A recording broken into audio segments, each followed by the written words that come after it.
Hello students, class 11th accountancy unit 3 accounting equation हमारा चल रहा है, जिसमें हम प्रैक्टिकल क्वेश्चन सॉल्व कर रहे हैं अकाउंटिंग इक्वेशन के। क्वेश्चन नंबर 1 to 12 तक हम लोगों ने सॉल्व कर लिया है। आज हम स्टार्ट करेंगे आपका क्वेश्चन नंबर 13 से। चलिए, क्या कहता है 13 नंबर आपका क्वेश्चन।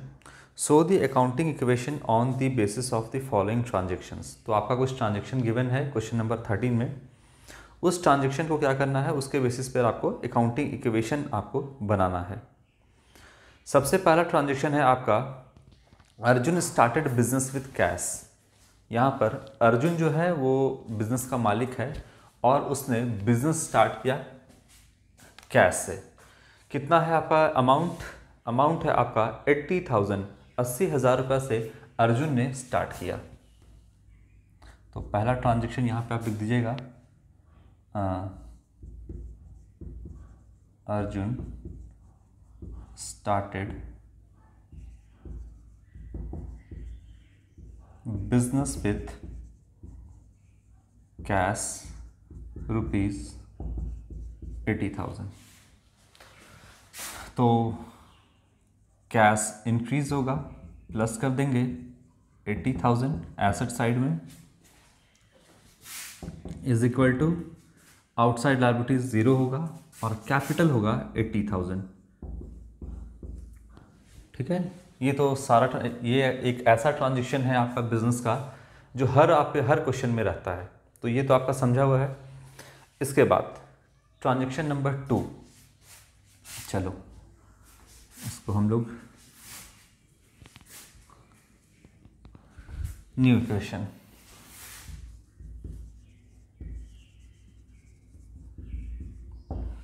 कैश कितना है बिजनेस में 80,000 plus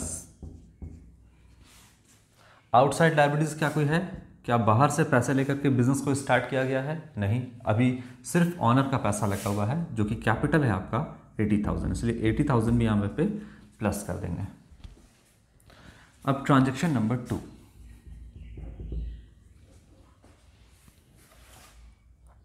purchase goods for cash 30,000। अब जाहिर सी बात है कि गुड्स परचेज किया गया है, ये 80,000 रुपया जो कैश में आपका दिख रहा है। अब इसका क्या काम है? इसका है काम कि अब कोई एसेट परचेज किया जाएगा, कोई गुड्स परचेज किया जाएगा। जाहिर सी बात है कि बिजनेस में 80,000 रुपये अगर है तो उस 80,000 का डायरेक्टली कोई इस्तेमाल नहीं है। मतलब आप 80,000 रुपये रख के बिजनेस में क्या करोगे? क्या 80,000 रुपये रख करके बिजनेस चलाओगे या सामान खरीदोगे बेचने के लिए? तो जाहिर सी बात है कि कुछ ना कुछ आपको सामान परचेज करना पड़ेगा बेचने के लिए, तभी तो आप बिजनेस कर रहे हो। तो आप बिजनेस करते ही क्यों? क्या बिजनेस में सिर्फ कैश ला के ड्रॉवर में रख देने से काम चल जाएगा? नहीं। तो यहाँ पर सबसे पहले आपको सामान परचेज करना होगा। जिस चीज़ का भी आप बिजनेस कर रहे हैं तो आपको सबसे पहले वहाँ पर वो सामान परचेज करना होगा बेचने के लिए, जिसे हम गुड्स कहते हैं। तो यहाँ पर कितने का परचेज किया गया है? 30,000 का purchase goods for cash,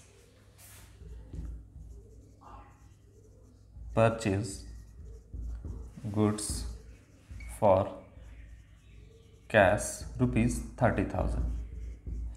honour का कैपिटल 80,000 और बिजनेस में कैश 80,000। ऑनर का कैपिटल अपने जगह पर रहेगा 80,000 रुपये। अब बिजनेस क्या करेगा? ऑनर का पैसा तो है ही, अब ये थोड़ी कर देगा कि ऑनर का पैसा घटा देगा बिजनेस, क्योंकि बिजनेस और ऑनर ये दोनों अलग अलग है। ऑनर कौन है यहाँ पे? अर्जुन, ये है अर्जुन। अब ये लगा दिया बिजनेस में 80,000 रुपीज़ और बिजनेस के पास कैश आ गया 80,000।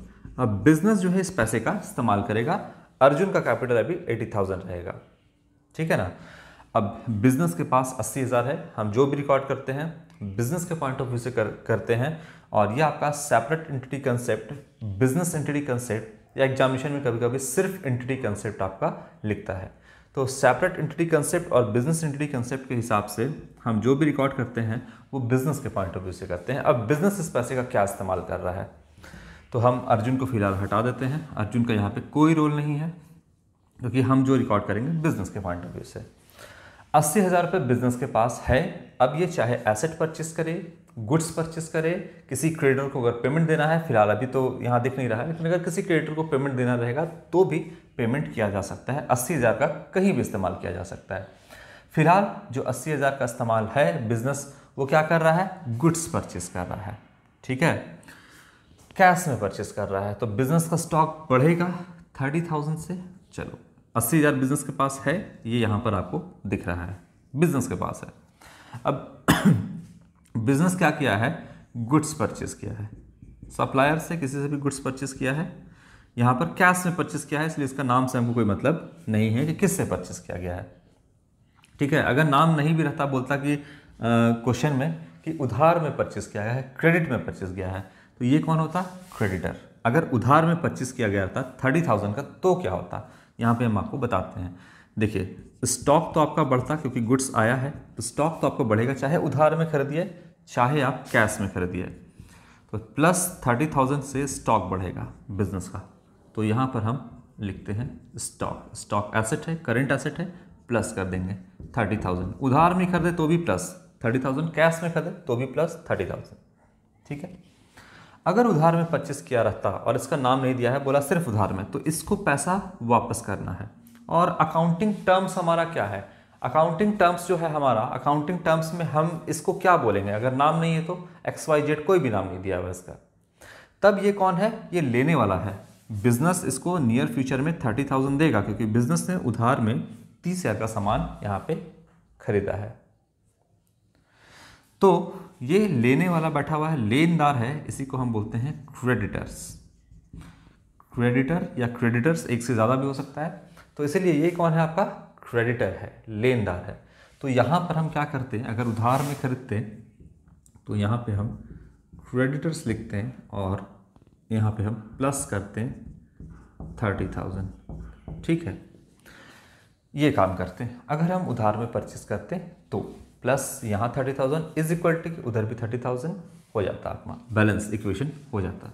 लेकिन कैश में परचेस किया है, तो कैश में परचेस किया गया है तो cash hand to hand purchase किया गया, मतलब सामान खरीदा गया, पैसा दिया गया।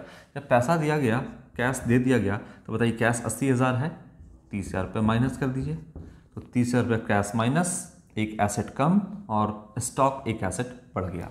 ठीक है, तो जब कैश में परचेस किया गया तो इस ट्रांजेक्शन का क्या इफेक्ट पड़ा, तो कैश 30,000 माइनस होगा, स्टॉक प्लस होगा 30,000 से, इज इक्वल टू क्रेडिटर या कोई भी आउटसाइड लायबिलिटी क्रिएट नहीं हुआ, तो ये होगा आपका 0, है ना। क्रेडिटर अभी हटा देते हैं क्योंकि कोई है ही नहीं अभी, तो ये होगा आपका 0 और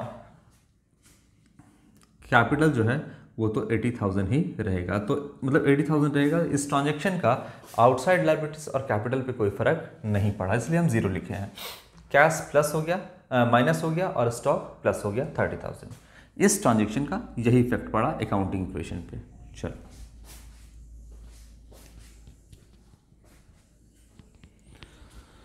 अब मौजूदा हालात क्या है बिजनेस का, न्यू इक्वेशन। अब क्या हालात है बिजनेस का, तो कैश जो है 30,000 से कम हो गया, तो अब बिजनेस के पास कैश कितना बचा, 50,000। ठीक है, अब इसी 50,000 का कैश बचा है और इसी 30,000 का तो स्टॉक भी आ गया है। देखिए ये जो है आपका 30,000, कैश था कितना, 80,000, इसमें से 30,000 का तो खरीद लिया, तो अब कैश 50 हो गया और आपका स्टॉक जो है वो 30,000 का हो गया। तो देखिए दोनों मिला के 80,000 है। ठीक है, एसेट साइड में 80,000 है, क्या कैपिटल प्लस लायबिलिटीज साइड भी 80,000 है, तो हाँ ये 0 है और ये 80,000 है, तो इधर भी 80,000 है ना। तो इज इक्वल टू कि इधर भी 80,000, लेफ्ट हैंड साइड भी और राइट हैंड साइड भी 80,000 है आपका। ठीक है, ये हुआ। अब तीसरा नंबर ट्रांजैक्शन क्या कहता है,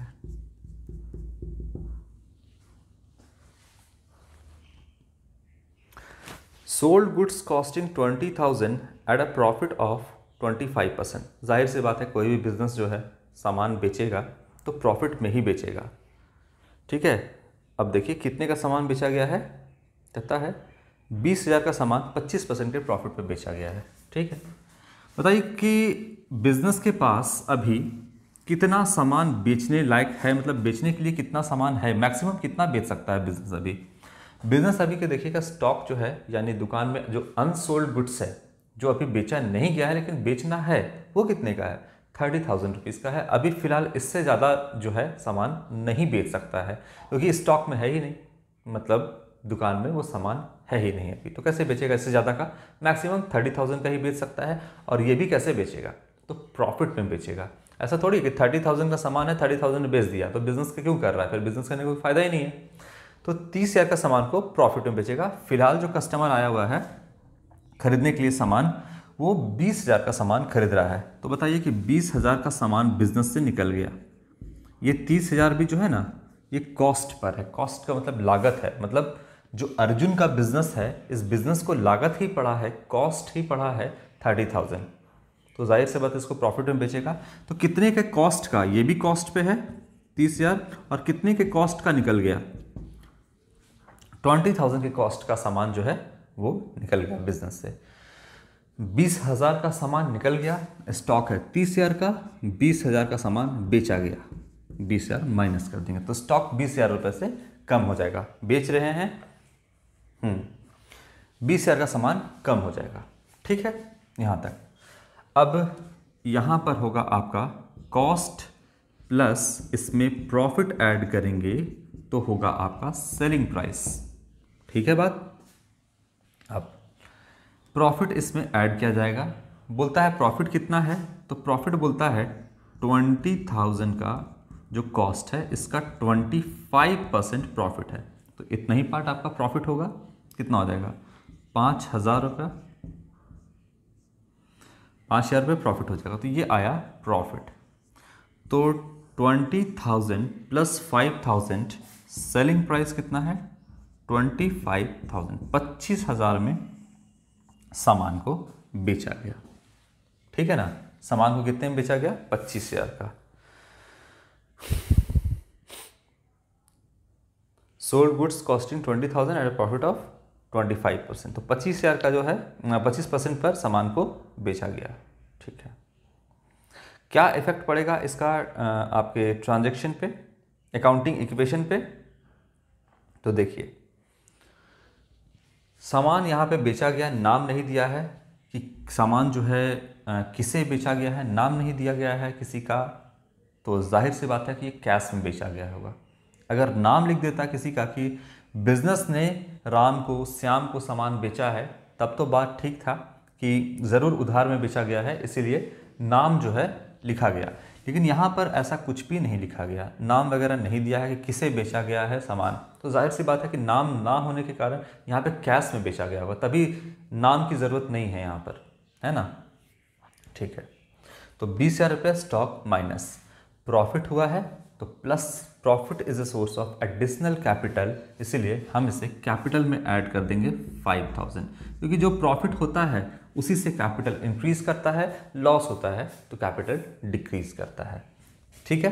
प्रॉफिट हुआ, ये माइनस ये प्लस, अब ये कैश बिजनेस को मिल गया, कैश मिल गया, सामान बेचा, कैश मिला, कैश मिला तो कैश आया बिजनेस के अंदर। कितना आया? 25,000 रुपये बिजनेस में कैश आया, तो यहाँ पे हम प्लस कर देंगे कैश में 25,000 रुपीज़।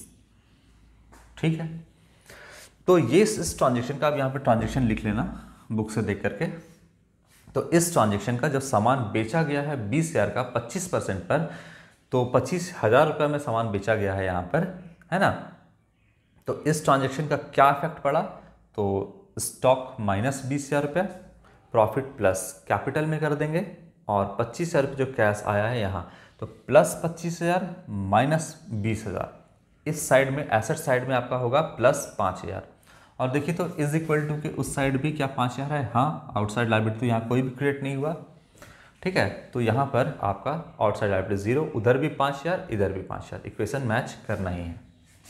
चलो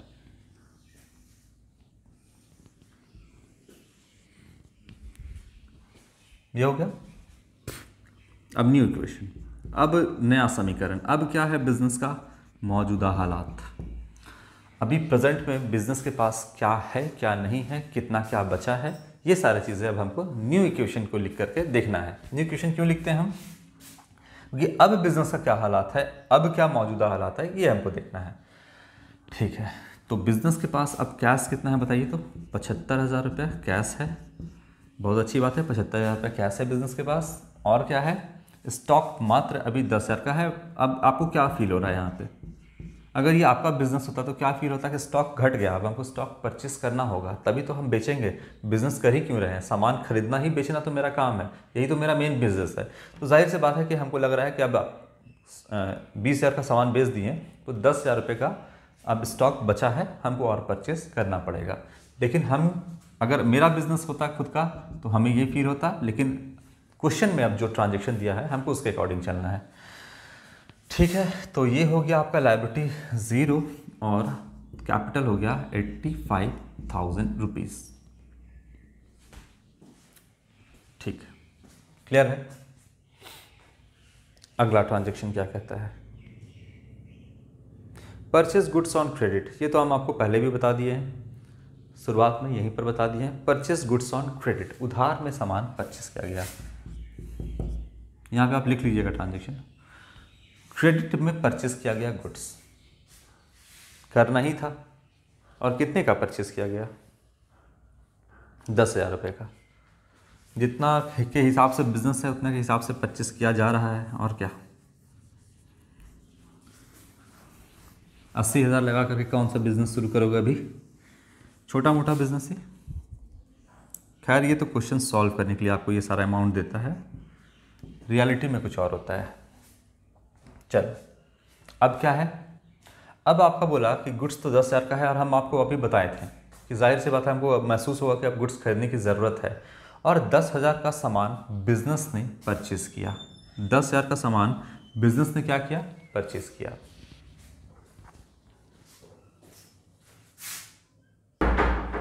तो उधार में परचेस किया यहाँ पर बिजनेस, क्या होगा,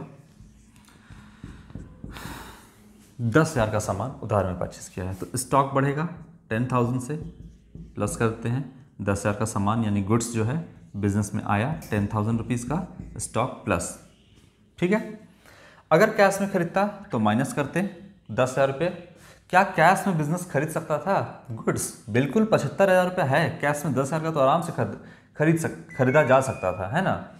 अब जाहिर सी बात है कि 10,000 का खरीदा है, 20,000 का 30,000 का भी खरीद सकता था, लेकिन कैश लिक्विडिटी होनी चाहिए बिजनेस में। अभी 75,000 रुपये बिजनेसमैन ये सोच करके, यानी जो अर्जुन है ये सोच के किया होगा कि उधार में खरीदते हैं और इस पैसे का कहीं और इस्तेमाल करेंगे। जो बिजनेसमैन होगा वो यही सोचा होगा कि 75,000 रुपये जो है हम उधार में भी परचेस कर लेते हैं, इसको रखेंगे कुछ दिन पर, कुछ दिन में पैसा उसको हम चुकाएंगे, है ना। तो 75,000 रुपये का कहीं और इस्तेमाल कर लेंगे। तो बिजनेसमैन बिजनेस ऐसे ही होता है, उधार में परचेस किए हैं, अब सामने वाला को चुका देंगे धीरे धीरे। ज़रूरी नहीं कि पॉकेट में पैसा हो, बिजनेस में पैसा हो तो हम फटाफट निकाल कर उड़ाते जाएं और सारा चीज़ कैश में हो। उधार में भी बिजनेस चलता है, क्योंकि हम बिजनेस जो कर ही रहे हैं वो एक्रूअल कंसेप्ट पे कर रहे हैं, कैश बेसिस पे तो हम कर नहीं रहे हैं, है ना। तो यहाँ पर 10,000 का स्टॉक आया है। एक्रूअल बेसिस मतलब आपका हो गया कि उधार में भी जो है उसको भी हम सारा रिकॉर्ड करते हैं, सारे ट्रांजेक्शन को रिकॉर्ड हम करते हैं। तो यहाँ पर जो है कैश में नहीं परचेस किया था, स्टॉक तो प्लस होगा ही। अब सामने वाले को बिजनेस पैसा चुकाएगा नियर फ्यूचर में, तो ये लेने के लिए बैठा हुआ है बिजनेस से, इसलिए क्रेडिटर्स आउटसाइडर है। यहाँ पे हम लिखते हैं क्रेडिटर्स, प्लस कर देंगे 10,000 रुपीज़। ठीक है, ये हो गया इस ट्रांजेक्शन का, ये इफेक्ट पड़ा। क्या कैश पे कोई फ़र्क पड़ा, नहीं, क्योंकि कैश तो इन्वॉल्व भी नहीं है, उधार में परचेस किया गया। कैपिटल पे कोई फ़र्क पड़ा, नहीं, ये भी आपका 0 होगा। ठीक है, तो इस ट्रांजेक्शन का ये इफेक्ट पड़ा अकाउंटिंग इक्वेशन पे। ट्रांजेक्शन आप लोग यहाँ पे लिख लेना। अब नया समीकरण क्या है, न्यू इक्वेशन।